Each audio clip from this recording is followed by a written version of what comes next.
I'm very excited to talk to all of you about working in a virtual classroom and making that an experience where your students can interact and sort of, I'm going to keep it very simple given the circumstances we're all in and everybody's trying to bring things online very quickly, and I'm mindful of where you all are in terms of that very sudden transition. So we're going to talk basically simple steps today, which Sharon will say a little bit more about. But for now, I just want to welcome you and say I'm so happy to have you all here and excited to take your questions and talk you through some creative ideas for your classes and just getting onboarded. Sharon, I'll pass it over to you to introduce yourself. Thanks very much, Cara. Everybody, it's a pleasure to see you online. It's really a global audience that we have here today. We're pleasantly surprised. My name is Sharan Chandralat Singh. I am the Managing Director of Strategic Partnerships at Minerva. And as Cara said, really today is about us sharing the lessons that we've learned over the past 6 years or so of developing and iterating and refining our virtual teaching and learning. Today we'll focus on things that are platform agnostic. It's not just about the way that we do it in Minerva, but really sort of things that are applicable universally, regardless of your situation and circumstance. Just to give a bit on logistics, it's going to be about a 40-minute session, the first half of which will be mainly a presentation from Cara and a bit from me in the beginning, but we really want to keep as much time as possible for question and answer afterwards, to answer direct questions that you might have. For those that have just joined, please do use the chat. Our colleague Liz is monitoring the chat, and she's going to do two things. You can ask direct questions, and at certain points we'll pause and ask Liz to bring up some of the key questions or reoccurring themes from the chat. And then do also let us know where you're coming from, the institution and country, because it's really fascinating to see the global spread. We understand and acknowledge the incredible disruption and the uncertainty that the current situation globally is causing. And really, this is a way of us trying to provide assistance and help through that by sharing our knowledge and experiences. We know that everybody's environment is unique, but as I said earlier, there are some universal truths about how to make the online experience as optimal as possible from both a teaching and a learning perspective. And Cara mentioned a bit about herself earlier, but Cara is somebody who's been with Minerva from the beginning. She was involved in some of the original design and then has been involved in iterating and evolving that over many years. And one of the most important things that she does right now, despite many previous roles, is she trains the faculty and all our partners around the world that teach in a virtual environment, that she trains them on the pedagogy and really the science behind why we do things the way we do at Minerva, which has been acknowledged in many environments as being quite successful. So having said that, please do use the chat. I'll turn you over to Cara now for her to share her knowledge. Just to let you know, we will share the slides afterwards. So same way we emailed you earlier, we'll PDF the slides and send them out. And we're looking forward to engaging you today. Cara, over to you. Great, thanks so much, Sharon. I'm very mindful of our time being short, so I'm not going to do a lengthy presentation, and I'll try to make it a little bit interactive if I can. So right now I'm going to share some slides that you'll see on your screen in a moment. Okay, great. Is everybody able to see the slides? If you have any trouble, put it in chat, but maybe my friends and colleagues can confirm that everyone's seeing them. Are we all set? Yep. Sharon, good? Okay, great. Thanks, Nagin. All right, so we're going to talk about transforming your class into a virtual classroom. And one thing that we should keep in mind is stay on mute if you can. And so I'm hearing some background noise. All right, Cara, I just muted everybody. If you could unmute again, Cara. All right, how's that? Good. So this is actually a great example. When you get into a virtual environment, you want to try to get your communication set up clear and simple. Ideally, you set some ground rules early on about people being on camera, for example, how they should communicate. So getting everyone accustomed to the tools. Let's have everyone stay on mute unless they're speaking, right? That way we control for ambient noise. Mention these things up front and then try to let it recede into the background.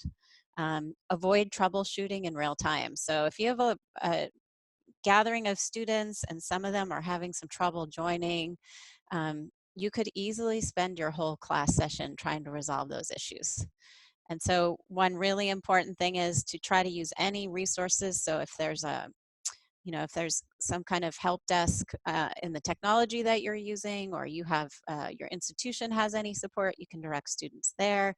Also, just reassure them that you'll talk to them after class. They can send you an email. My own 15-year-old was getting online the other day for the first time, and he had trouble joining his class, and he was in a panic because he thought, I'm going to get marked absent. So one thing to do is just tell your students up front, stay calm. It's okay. We're all adapting together.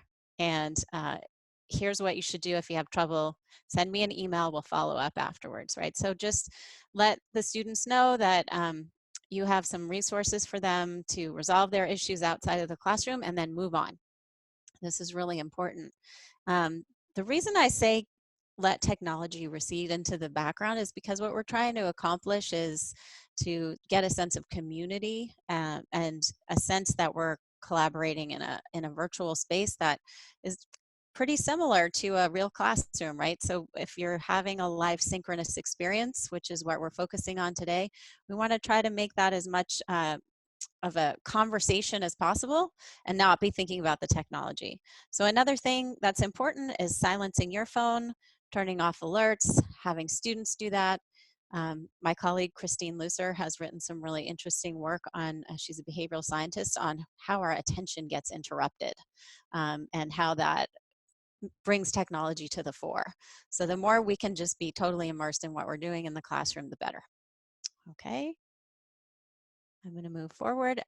If you have questions and you want to put them in chat, my colleague Liz is going to be monitoring them. And Liz, you can jump in with a question. I'll pause occasionally if anyone has a question on a particular topic. So I'll give this a moment. You can also speak if you have a question. Take yourself off mute and go ahead and ask. Okay, great. So let's go to the next. Okay, so I'm a musicologist, and I often make an analogy to 12-bar blues form. So 12-bar blues form is really simple. It's 3 chords. Out of that came jazz, right? So within structure and constraints, creativity thrives. So one thing I really want to emphasize is you do not need to be wildly inventive with every class session. Structure is very reassuring. So especially in the first couple of weeks when you're getting your class online, you can follow the same pattern of activities. Each class can be very similar, and you can sort of make an outline and then fill in the content as you go. So, chat questions, if you can do a breakout group, you can put that in there. Maybe you're teaching literature, you could do a close reading of a passage, you could do a debate, you can integrate a reflection at the end of the class. These are just a sample set of activities. You can set up your class that way, make an outline for yourself, and try to follow a similar pattern for the first few classes and let students get used to it. Any Tara, questions there? there's an interesting question in the chat from A. Great. Mukherjee that says, in their experience, students cannot stay off their phones even when in class in front of the instructor, right? Yes. How can they help with that? I see Christine is raising her hand. She wants to. So we have Christine, and somebody has, Lucy has posted in the chat the white paper that Christine wrote on distraction. But Christine, you want to jump in here and Great. say something? Oh, that's Thanks for funny. I joining. didn't know people had that. Yes, I'm just going to point out one small thing. It's not actually about distraction itself. It's about habits and norm setting.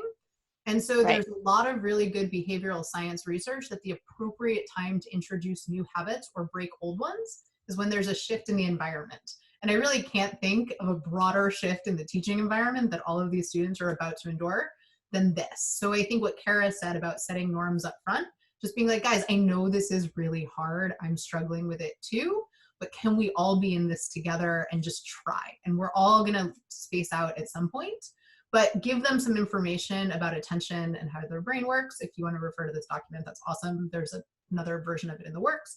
But I think it's really a good point to say, hey, we can switch up how things have been done in the past to adapt to this new environment.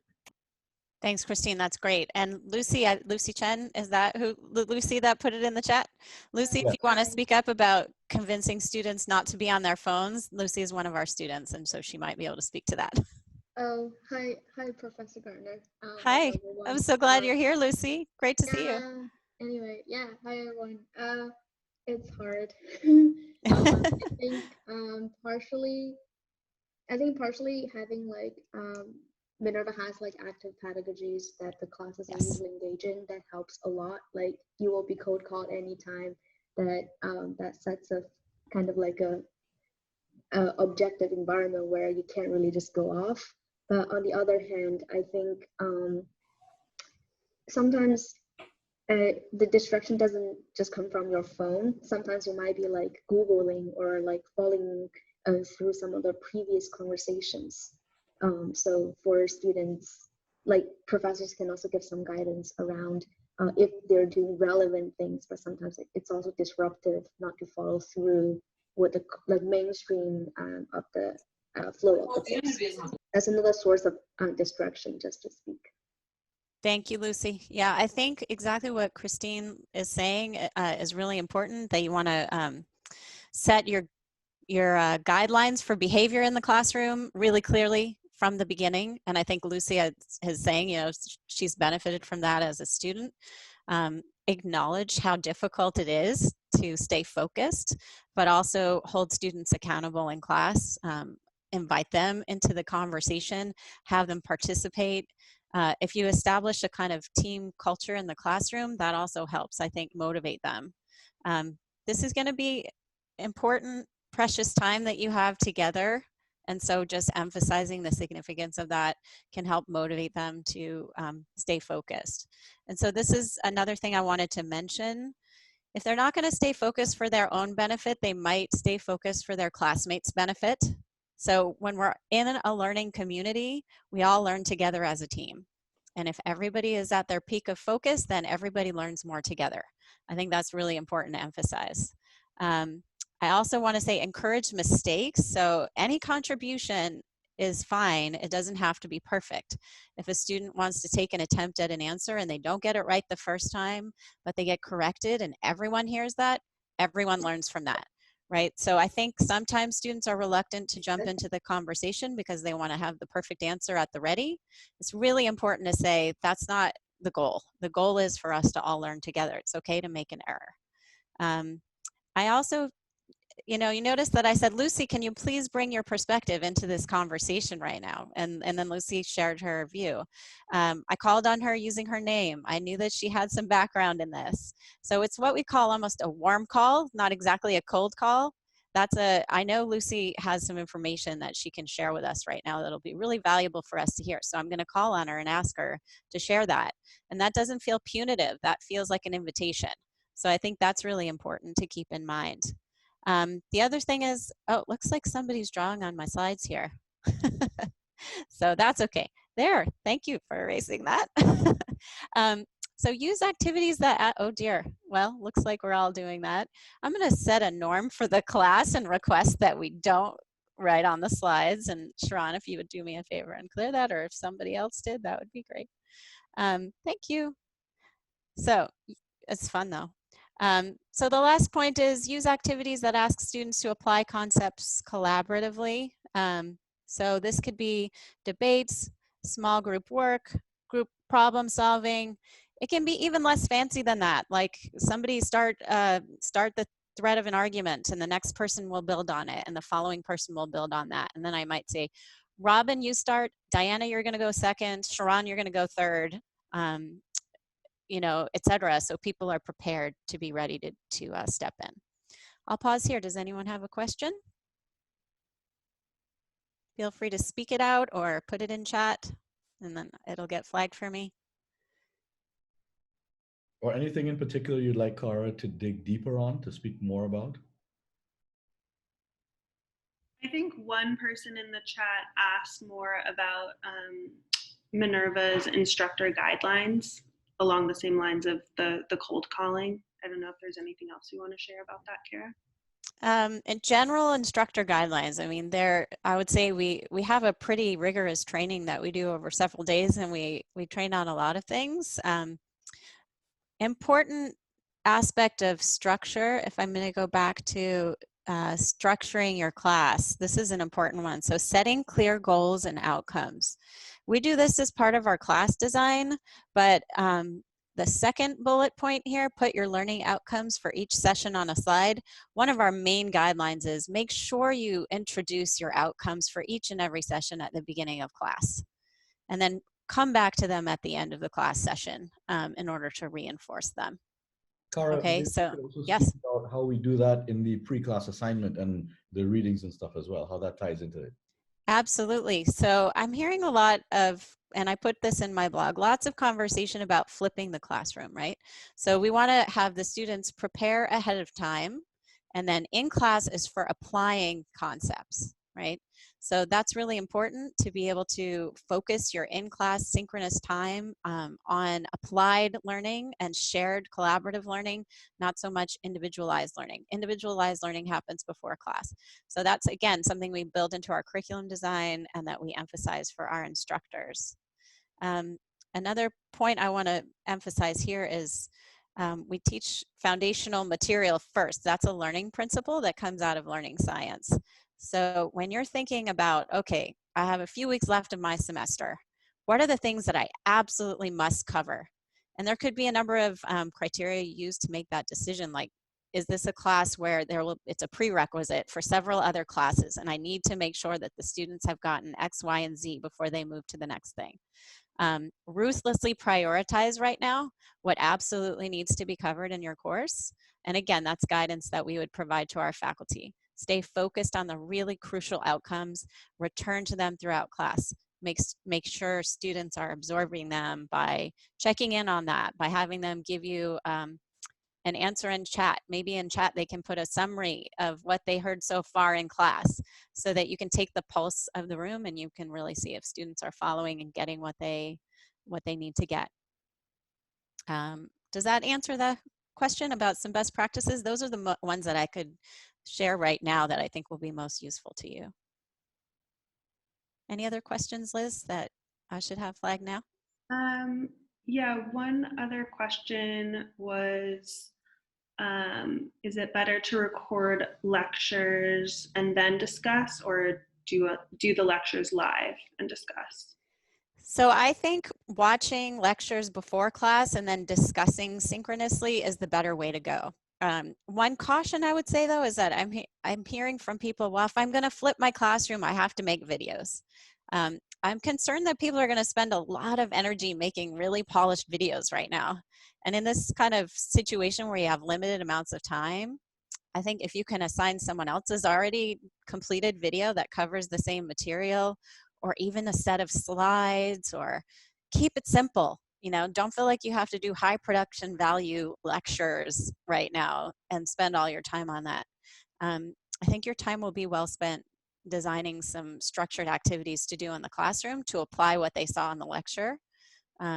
So yeah, I think it's useful to flip your class and have lectures before class, but don't feel like you've got to spend, the next 60 hours making super high quality videos to send to your class, because I see a lot of that happening, and I think you're better off sort of thinking about these priorities for your class, the outcomes you want to emphasize, and all of those things. If I can just double click on that a bit, you want to maximize the value of the time you have online face to face. And so you have to think about Exactly. what is the most effective use of that time. And if it's simply to disseminate knowledge or to internalize concepts, that's not in an environment like there is now, people have a lot more time on their hands and they have a lot more flexibility.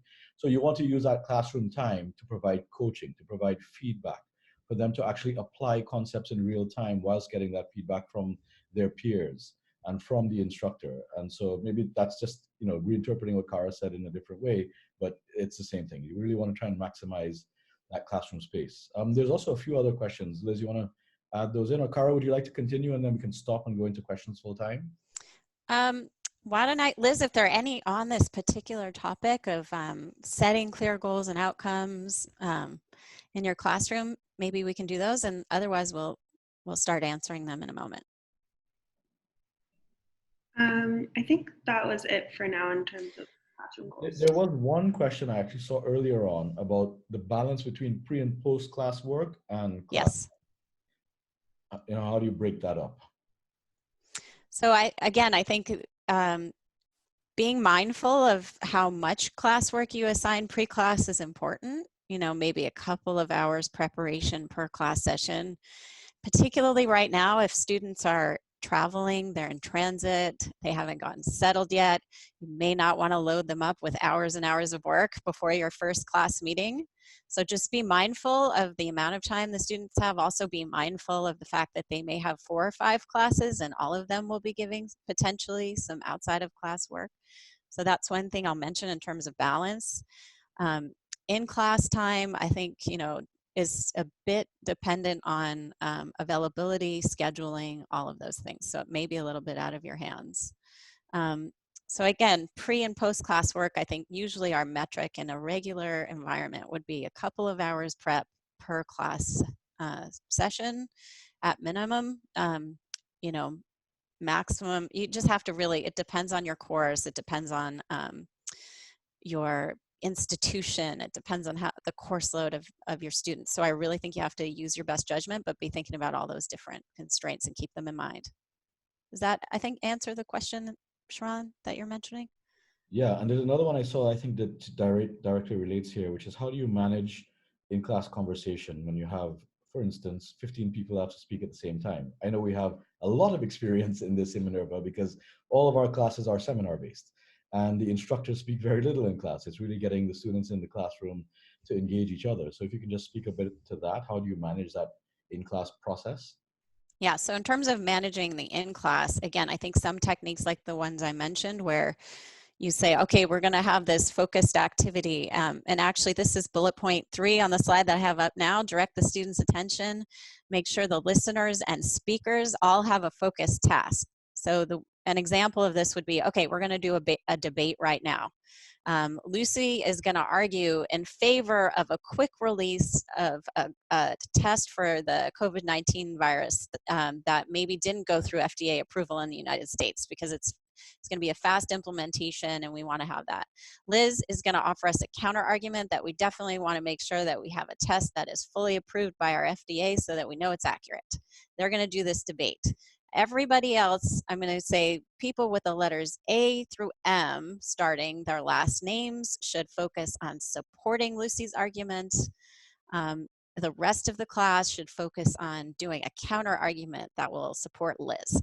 So now everybody's listening to the debate, everybody has a role, and then after the debate, you start calling on students with their specific names and ask them to speak, right? So you actually have a little bit of structure around how the class is going to interact.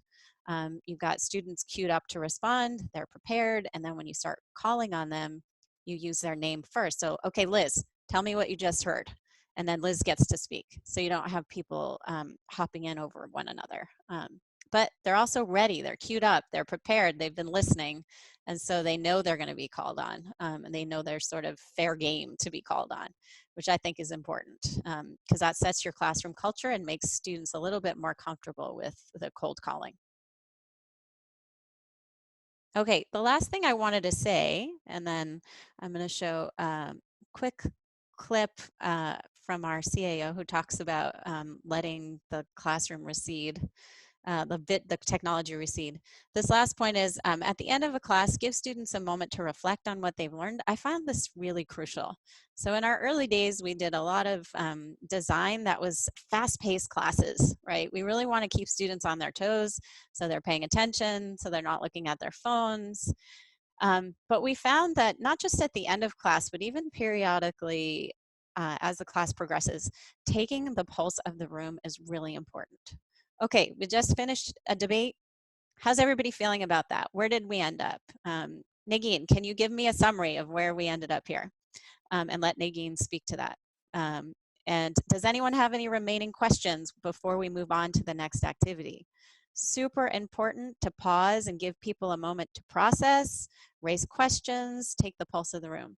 And then at the end of class, have them write a reflection of the experience so that they remember it and they retain it sometimes I like to do yoga classes, and this is what happens at the end of the yoga class is you pause and you take a moment to receive the practice that you just did. That's what, for me, the end of class reflection is really about. I mean, let me take a couple of moments to think about what I've just learned and sort of cement it in my mind and write it out. Maybe you can have them do that in a separate document and share it with you later. You can have them even do it in a chat. There are different ways of facilitating that. Okay, so I'm just going to end with a very short video. Can you all see the video now? Yeah. Sharon, are you able to see it? Yes. Okay.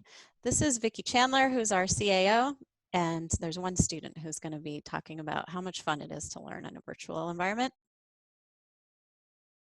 Not hearing it, Cara.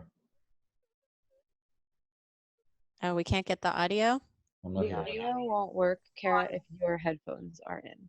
So you have to take out your headphones in order for us Yeah. to hear audio. Thank you, Hannah. Yeah, we just did our first virtual co-curricular last week, and we screened this video, and so. Okay, I'm trying that. Are you guys hearing me now? Yes. But it's not coming through my headphones, I think. All right, let me give this a shot. If it's not going to work, then we're just going to move on to questions.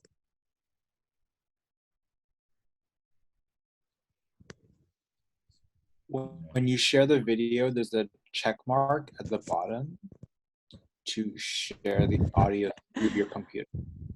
Okay. Are y'all hearing me now and seeing me? Yeah. Not seeing, but hearing. You're seeing the video. Okay, I'm going to stop my screen share. And I'm going to move on from that. I'm going to emulate what you do when you have that kind of an issue. So let's go ahead and take questions. So one question from a little earlier was, what about guiding or changing attitudes for instructors who aren't necessarily on the cutting edge of pedagogy or technology? Guiding students who are not on the cutting edge. This is a really excellent question. Instructors. Oh, instructors who aren't. Okay. Or students, I think, really, because this could apply to both, right? And sometimes we think all of our students are digital natives and they understand how to interact on a virtual platform, and that's totally fine, right? So I think I keep going back to structure and simplicity. If you're trying to onboard new instructors that are struggling with the technology, then giving them a very simple outline, walking them through it. I've just been spending a lot of time working one-on-one with people in the past week to onboard who are actually going to be using our Minerva Forum platform, and just giving them a really simple structure. Don't overwhelm, right? So what are the 4 things that I absolutely need to know how to use in my first class? Keep it simple. Run through those, practice, have a practice session. Those are all, I think, valuable tips. I'm just going to jump in real quick before you continue to just lay a few ground rules. So we have about 10 minutes left. We have obviously the chat going on, and please do jump in and speak if you'd like to. We're going to share the slides afterwards, of course, as we said. And then Cara is going to share a slide at the end that has contact information if you'd like to follow up for just general information or information specific to Minerva. One question we'd like to ask you to think about, and please respond to this in the chat, is if you'd like to see more of these. And if you would you like them to be broad and high level like this, or are there any specific topics that you'd like us to dig into? Please do share that along with your questions in the chat. Yeah, absolutely. I'm happy to address any bigger topics that you guys want to discuss.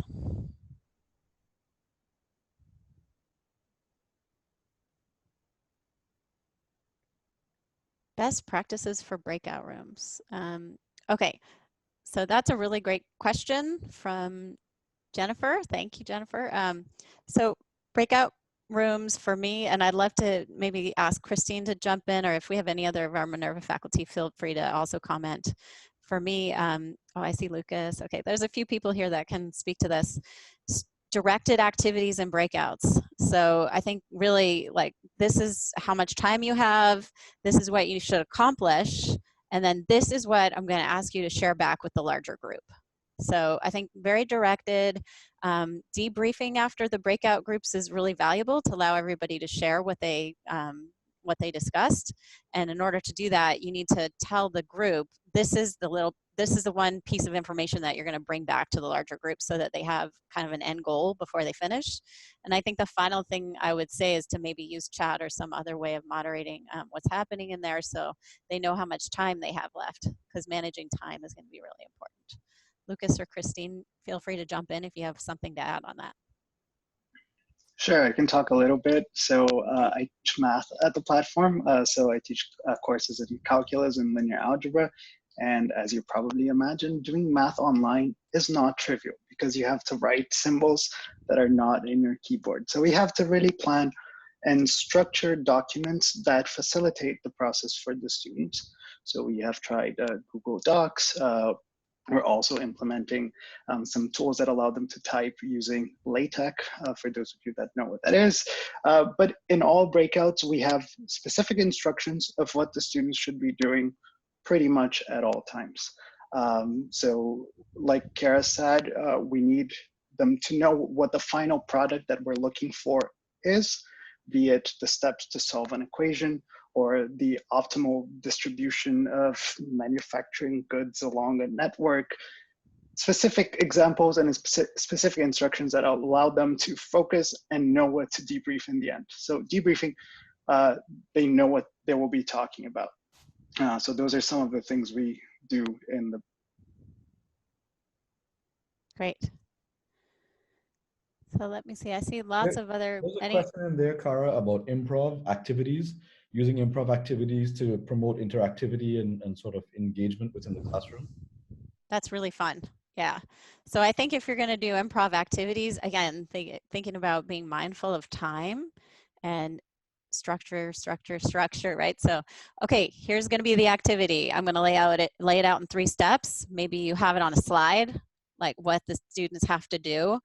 And how they can do that in the platform that you're using, right? So making sure that they can all be seen, and depending on how large your class is, making sure they can all see one another, that sort of thing. But I think improv activities are great if, one, it's clearly directed so that you can get it up and running quickly and not spend a lot of time explaining what the students should do, and 2, what the end goal is. Like, what is the learning outcome? You know, what are they going to get out of the improv activity? Are they using it to learn a concept? Are they using it to practice collaboratively communicating with one another? Really articulate what is the goal of that activity and not just do it for fun. Or maybe it's like, okay, this is our first day.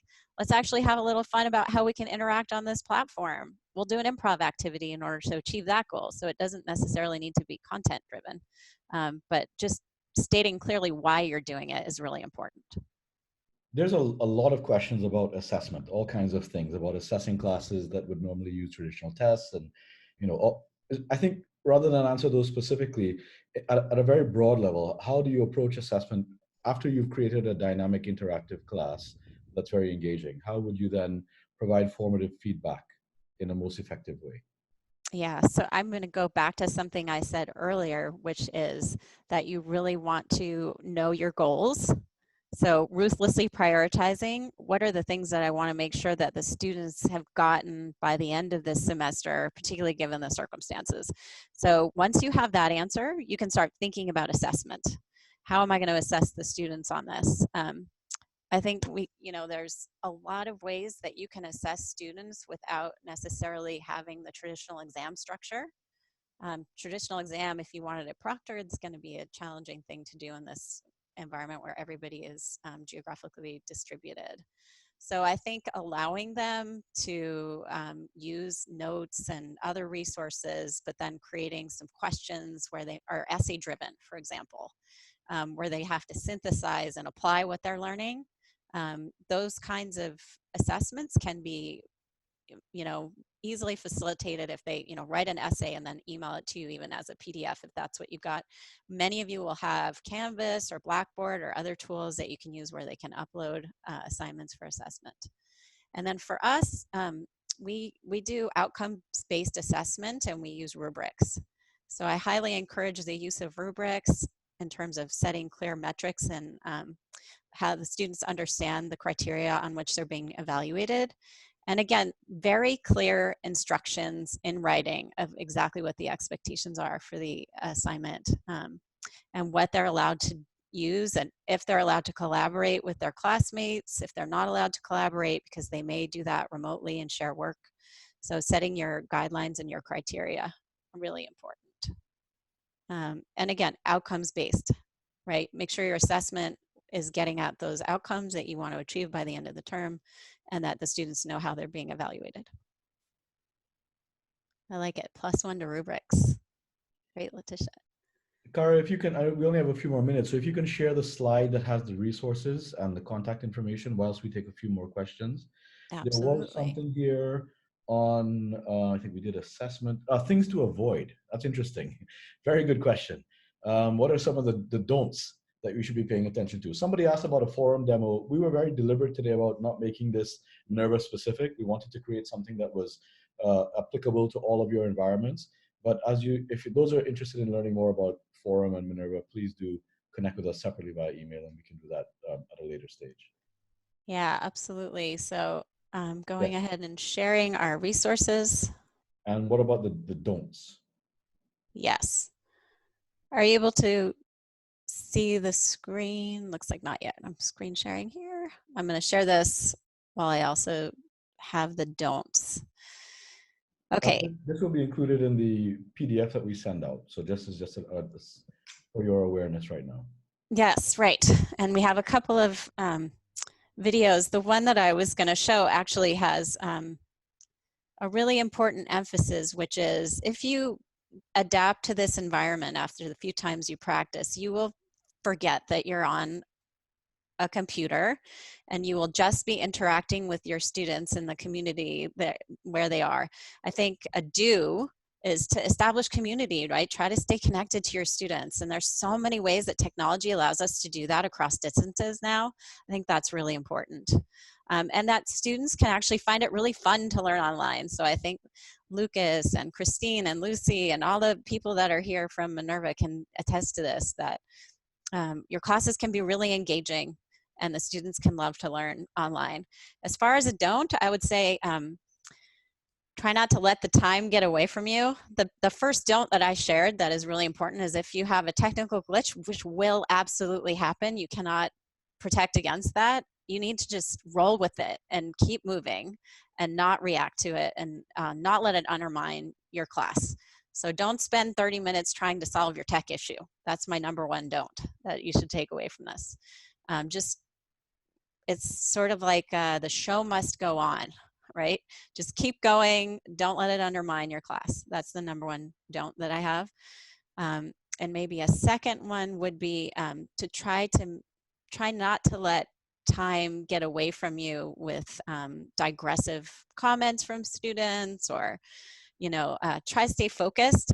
Don't let the inevitable multiple questions on the same thing, or a common issue is, oh, I had trouble submitting my assignment. I didn't understand the instructions on the assignment, and you've now digressed into like 25 minutes of Q&A with the students on something that they're worried or anxious about in terms of an assignment. Reserve time to explain that, and then tell them, we'll go into office hours if you need more support. So again, just trying to manage the time really efficiently when you're together, and keep it focused on the goals of the class. Cara, if you could just cycle to the next slide, please. Absolutely. And we are at the end of time now. So I see that there's a few more questions in the chat about doing more sessions, something about some more on async. We will communicate with everybody. We'll send out the slides and try and send the recording as well. There's general information, and there's my email address there as well if you want to ask any specific questions. I'd like to close by thanking Cara, first and foremost, for your tremendous contribution, Cara. I think it was really positive and useful, and I'm sure that the participants share that as well. Seeing the comments come in right now. Oh, great. And I'd also like to, on behalf of Minerva, thank all of you, the participants, because we know that this is really a truly global audience. For some people, it's 2, 3 in the morning, I think, right now. but it's very encouraging to see the level of interest. And I can assure you that we'll think very carefully about doing this again, maybe doing some more focus sessions in the future. We've talked internally about even doing possibly subject specific, something in the humanities, something in the sciences, but whatever feedback you can give us using those email addresses, that will be extremely helpful. So you'll hear from us shortly. We look forward to hearing from you further, and we really hope that this has been impactful and useful for you. Good luck. We're all going through this together. We're here to help. Absolutely. And so do reach out as and when needed, however we can help. So thank you all very much. Such a pleasure to see you all. Best of luck. Everybody stay safe and healthy. And I'd be so happy to help support you. And I encourage you to hang in there and good luck and try to make the most of the situation. Thanks so much, everybody. Thank you. Bye-bye. Thank you. Bye-bye. Bye.